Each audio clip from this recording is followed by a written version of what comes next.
Hello everyone, welcome to Adarsh coaching campus Chhatarpur. आज इस video में करने वाले हैं क्लास 10 साइंस का पहला चैप्टर रासायनिक अभिक्रियाएं एवं समीकरण के बारे में। पिछली वीडियो में हमने रासायनिक समीकरण क्या है, रासायनिक समीकरण को कैसे लिखते हैं, रासायनिक अभिक्रियाएं क्या हैं, संतुलित और असंतुलित समीकरण के बारे में समझ लिया था। आज इस वीडियो में हम देखने वाले हैं रासायनिक अभिक्रियाओं के प्रकार। अभिक्रिया के कारण होने वाले रासायनिक परिवर्तन के आधार पर रासायनिक अभिक्रियाओं को प्रमुख भागों में वर्गीकृत किया गया है।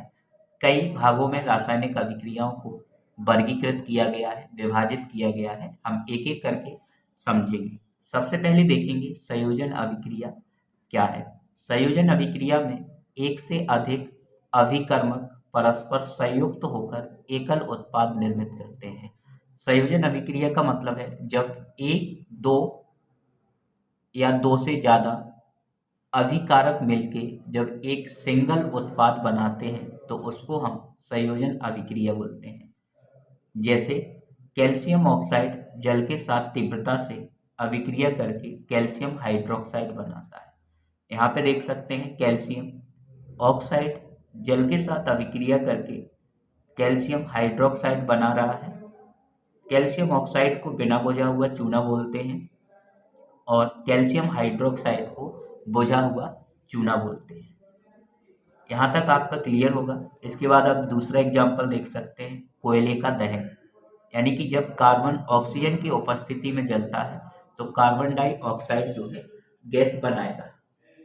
और भी इसके कई एग्जाम्पल हैं संयोजन अभिक्रिया के। तो यहाँ पे देख सकते हैं आप कि दो अभिकारक हैं, एक कार्बन है और एक ऑक्सीजन है। तो दो अभिकारक मिलके एकल उत्पाद बनाते हैं, यानी कि एक सिंगल उत्पाद देंगे कार्बन डाइऑक्साइड।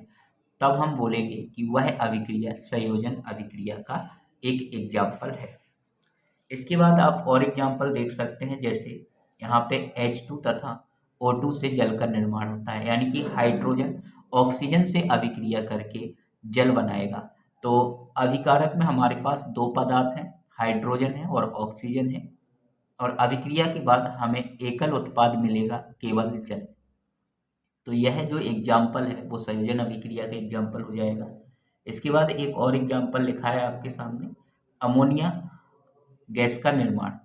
यानी कि नाइट्रोजन हाइड्रोजन से अभिक्रिया करके और अमोनिया गैस का निर्माण करते हैं। तो यहाँ पे हमारे पास दो अभिकारक हैं और अभिक्रिया होने के बाद हमें एक सिंगल उत्पाद मिलता है। तो डेफिनेशन में जैसे हमने आपको पहले भी समझाया है कि डेफिनेशन आप एक बार और देख सकते हैं कि संयोजन अभिक्रिया में एक से अधिक अभिकर्मक, अभिकर्मक का मतलब है अभिकारक, परस्पर संयुक्त होकर, संयुक्त होने का मतलब है मिलकर एकल उत्पाद, एकल उत्पाद का मतलब है एक उत्पाद निर्मित करते हैं, यानी कि बनाते हैं। तो उसको हम संयोजन अभिक्रिया कहते हैं। उम्मीद है संयोजन अभिक्रिया आपको क्लियर हो गई होगी। फिर भी आपका यदि कोई डाउट है तो आप हमें कमेंट बॉक्स में कमेंट जरूर करें। इसके बाद देखते हैं हम सेकेंड टाइप, वियोजन अभिक्रिया। इसी का एक और नाम है जिसे बोलते हैं अपघटन अभिक्रिया।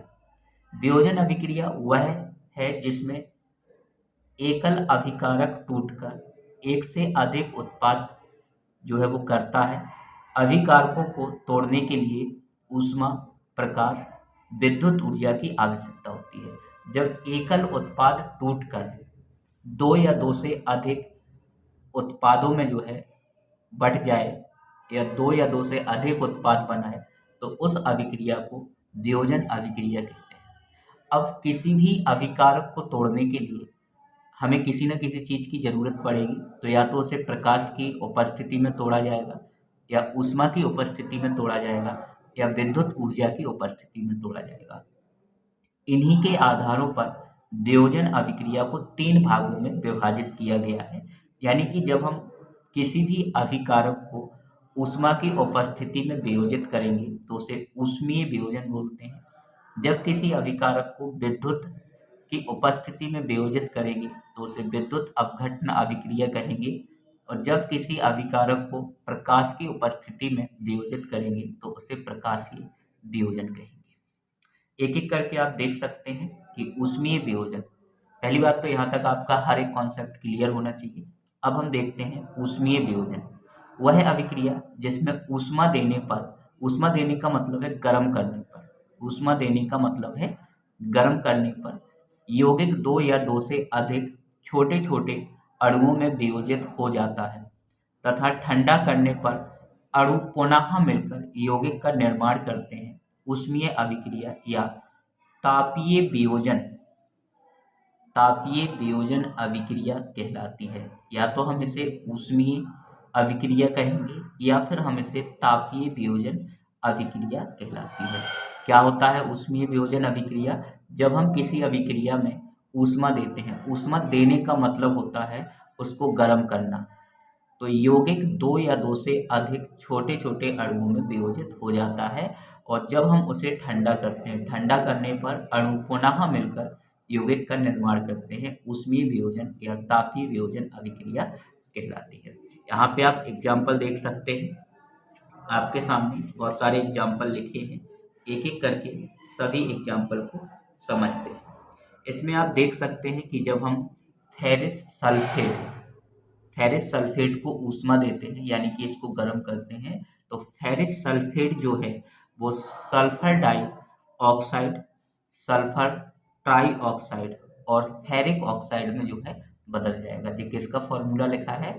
ये लिखा है फेरिक ऑक्साइड, ये लिखा है सल्फर डाइऑक्साइड और ये लिखा है सल्फर ट्राई ऑक्साइड। आप चाहें तो यहाँ पे इसका नाम भी लिख सकते हैं और याद भी कर सकते हैं। आप जब नोट्स बनाएं तो उसमें इसका पूरा नाम जरूर लिखें। इसको क्या बोलते हैं? फेरिक ऑक्साइड, इसको बोलते हैं सल्फर डाइऑक्साइड, इसको बोलते हैं सल्फर ट्राई ऑक्साइड। तो यहाँ पे देख सकते हो कि जो हमारे पास यहाँ पे जो फेरिस सल्फेट, फेरिस सल्फेट को जब हम गर्म करते हैं तो वह 3 भागों में विभाजित हो जाता है, यानी यहाँ पे वियोजन अभिक्रिया हो रही है। दूसरा एग्जाम्पल देख सकते हो, दूसरे एग्जाम्पल में PCl5 यानी कि फास्फोरस पेंटाक्लोराइड, जब फास्फोरस पेंटाक्लोराइड को हम ऊष्मा देते हैं तो यह फास्फोरस ट्राइक्लोराइड और क्लोरीन में विभाजित हो जाएगा। तो इस प्रकार से आप वियोजन अभिक्रिया में इस एग्जाम्पल को भी लिख सकते हैं। इसके बाद देखते हैं विद्युत अपघट्ट अभिक्रिया क्या है। विद्युत अपघट्ट अभिक्रिया क्या है? वह अभिक्रिया जिसमें विद्युत संयोजक यौगिकों को जल में घोले जाने पर वे धन आयन एवं ऋण आयन में विभक्त हो जाते हैं तथा जल को पृथक करने पर, पृथक करने का मतलब है अलग करने पर, धन आयन तथा ऋण आयन पुनः संयोग करके उदासीन विद्युत संयोजक यौगिक बनाते हैं। इसे आयनिक वियोजन अभिक्रिया भी कहते हैं। इसका एक और नाम हमें यहाँ पे मिल गया है, क्या बोलते हैं? आयनिक वियोजन अभिक्रिया भी कहते हैं। किसको? विद्युत अपघट्ट अभिक्रिया को। उदाहरण में देखोगे तो जब हम किसी को क्या करते हैं, जल के घोल में घोलते हैं तो वो धन आयन और ऋण आयन में विभक्त हो जाता है। जैसे यहाँ पे देख सकते हो कि अमोनियम क्लोराइड, अमोनियम क्लोराइड को जल में घोलने पर, अमोनियम क्लोराइड को जल में घोलने पर अमोनियम और क्लोराइड में विभक्त हो गया। अमोनियम धनायन होता है और क्लोराइड ऋणायन होता है। इस बात को आपको याद रखना है। इसके बाद एक और एग्जाम्पल लिखा है जिसमें सोडियम क्लोराइड को जब हम जल में घोलते हैं तो सोडियम और क्लोराइड में विभक्त हो जाएगा। सोडियम धनायन होता है और क्लोराइड ऋणायन होता है। उम्मीद है यहाँ तक आपका क्लियर होगा। इसके बाद तीसरा प्रकार जो है वो है प्रकाशीय वियोजन। अभी हम जो है वियोजन अभिक्रिया के ही प्रकार पढ़ रहे हैं और वियोजन अभिक्रिया का जो तीसरा प्रकार है वो है प्रकाशीय वियोजन। यानी कि जब प्रकाश की उपस्थिति में किसी अभिकारक को वियोजित किया जाता है तो प्रकाशीय वियोजन अभिक्रिया कहते हैं। इस वियोजन अभिक्रियाओं में अभिकारक पदार्थ प्रकाश के द्वारा या प्रकाश की उपस्थिति में प्रकाश के द्वारा सरल उत्पादों में वियोजित हो जाते हैं। जैसे एग्जाम्पल में देख सकते हैं, पहला एग्जाम्पल आपके सामने लिखा है जिसे हम बोलते हैं सिल्वर क्लोराइड। सफ़ेद रंग का होता है इसलिए हमने यहाँ पे सफ़ेद लिख दिया है। सिल्वर क्लोराइड सूर्य की प्रकाश की उपस्थिति में सिल्वर और क्लोरीन के रूप में विभक्त हो जाएगा। सिल्वर और क्लोरीन के रूप में विभक्त हो जाएगा। यहाँ पे सिल्वर का जो कलर है वो सिलेटी सफ़ेद कलर का होता है और जो हमारा क्लोरीन है ये पीला और हरे रंग में विभक्त हो जाता है, पीले और हरे रंग में विभक्त हो जाता है। तो इस एग्जाम्पल को आप याद रखेंगे। अगर पेपर में प्रकाशीय वियोजन अभिक्रिया आएगी तो हमें उसकी डेफिनेशन लिखना है और उसके साथ साथ एग्जाम्पल भी लिखना है। इसके बाद दूसरा एग्जाम्पल आपके सामने लिखा है जिसमें सिल्वर ब्रोमाइड 2AgBr यानी कि सिल्वर ब्रोमाइड सूर्य की प्रकाश की उपस्थिति में सिल्वर और ब्रोमीन में टूट जाएगा। किसमें? सिल्वर और ब्रोमीन में टूट जाएगा। यहाँ पे देखोगे तो सिल्वर ब्रोमाइड का जो कलर होता है वो पीले कलर का होता है और यहाँ पे सिल्वर सफ़ेद और स्लेटी कलर का और ब्रोमीन जो है वो भूरे कलर का होगा। उम्मीद है यहाँ तक आपका क्लियर होगा। इसके बाद हम देखते हैं विस्थापन अभिक्रिया। जो रासायनिक अभिक्रिया का तीसरा प्रकार है वियोजन अभिक्रिया। वह रासायनिक अभिक्रिया जिसमें अधिक क्रियाशील तत्व कम क्रियाशील तत्व के यौगिक से उस तत्व के परमाणु को विस्थापित कर स्वयं उसका स्थान ग्रहण कर लेता है, विस्थापन अभिक्रिया कहलाती है। क्या होता है विस्थापन अभिक्रिया में कि जो तत्व अधिक क्रियाशील होता है यानी कि जो ज़्यादा क्रियाशील होगा वो कम क्रियाशील तत्व को उसके स्थान से हटा के और उसका स्थान स्वयं ग्रहण कर लेगा, उसको हम बोलते हैं विस्थापन अभिक्रिया। विस्थापन अभिक्रिया के दो प्रकार हैं, एकल विस्थापन अभिक्रिया और द्वि विस्थापन अभिक्रिया। एकल विस्थापन अभिक्रिया में क्या होता है? वह अभिक्रिया जिसमें एक अधिक क्रियाशील तत्व कम क्रियाशील तत्व को उसके यौगिक के विलयन से विस्थापित कर देता है, एकल विस्थापन अभिक्रिया कहलाती है। जैसे एग्जाम्पल में आप देख सकते हैं कि यहाँ पे जो है वो Fe जिसे फेरिस बोलते हैं, ये अधिक क्रियाशील होता है कॉपर की तुलना में। तो यह यहाँ से कॉपर को विस्थापित करके और कॉपर की जगह पे देखो स्वयं लिख दिया है, ये कॉपर सल्फेट लिखा है और फेरिस ने कॉपर को विस्थापित कर दिया क्योंकि कॉपर कम क्रियाशील है फेरिस की तुलना में। तो FeCu यानी कॉपर की जगह पे आ गया है और कॉपर को इसने यहाँ पे विस्थापित कर दिया। दूसरी अभिक्रिया में देख सकते हो कि जिंक ने कॉपर को विस्थापित कर दिया है क्योंकि जिंक ज़्यादा अभिक्रियाशील है कॉपर की तुलना में और कॉपर को यहाँ पे विस्थापित कर दिया है। तीसरी अभिक्रिया में देखोगे तो Pb मतलब लेड, Pb मतलब लेड सीसा, इसने कॉपर को यहाँ पे विस्थापित करके स्वयं उसके स्थान पे आ गया और कॉपर को विस्थापित कर दिया। इसके बाद देखते हैं द्विविस्थापन अभिक्रिया में क्या होता है। द्विविस्थापन अभिक्रिया वे अभिक्रियाएं जिनमें अभिकारकों के बीच आयनों का आदान प्रदान होता है, उन्हें द्विविस्थापन अभिक्रिया कहते हैं। यानी कि अदला बदली हो उनके आयनों की, उस अभिक्रिया को द्विविस्थापन अभिक्रिया कहते हैं। जैसे यहाँ पे देख सकते हो आप कि सोडियम सल्फेट और बेरियम क्लोराइड, सोडियम सल्फेट और बेरियम क्लोराइड एक दूसरे से अभिक्रिया करके, तो देखो सोडियम सल्फेट था तो सोडियम सल्फेट से क्या बन गया? Sodium chloride.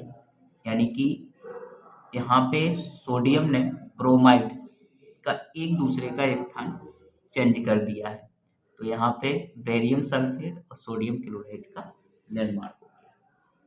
इसके बाद तीसरा जो हमारा प्रकार है वो है अपचयन एवं उपचयन अभिक्रिया। उपचयन एवं अपचयन अभिक्रिया।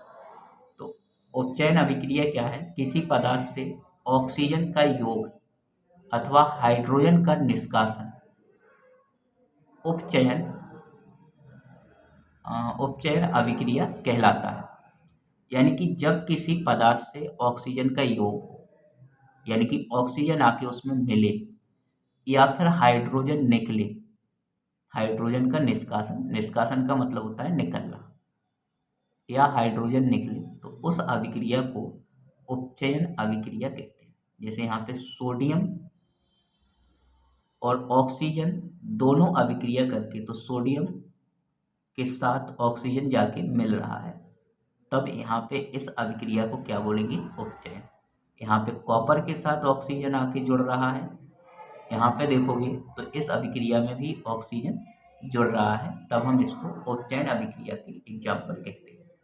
अपचयन अभिक्रिया में जस्ट इसका उल्टा होता है। किसी पदार्थ से ऑक्सीजन का निष्कासन अथवा हाइड्रोजन का योग अपचयन अभिक्रिया कहलाती है। या तो ऑक्सीजन उससे अलग होगा या हाइड्रोजन आके जुड़ेगा।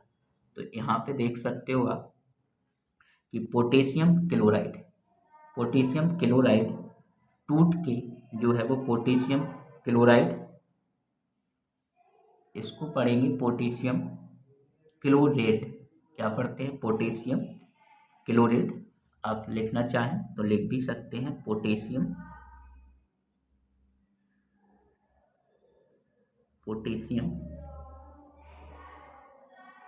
क्लोरेट, और इसको पढ़ते हैं पोटेशियम क्लोराइड। और ये हमारा ऑक्सीजन। तो देखो ऑक्सीजन यहाँ पे अलग हो रहा है, तो इसको हम अपचयन अभिक्रिया बोलेंगे। और इसमें हाइड्रोजन जाके जुड़ रहा है, या तो ऑक्सीजन का निष्कासन होगा या हाइड्रोजन का योग होगा, तो उसको अपचयन अभिक्रिया कहते हैं। इसके बाद पांचवा है रेडॉक्स अभिक्रिया। रेडॉक्स अभिक्रिया का मतलब है कि किसी अभिक्रिया में यदि एक अभिकारक उपचयित और दूसरा अभिकारक अपचयित होता है, तो इस अभिक्रिया को उपचयन अपचयन अथवा रेडॉक्स अभिक्रिया कहते हैं। ये आप एग्जाम्पल देख सकते हैं।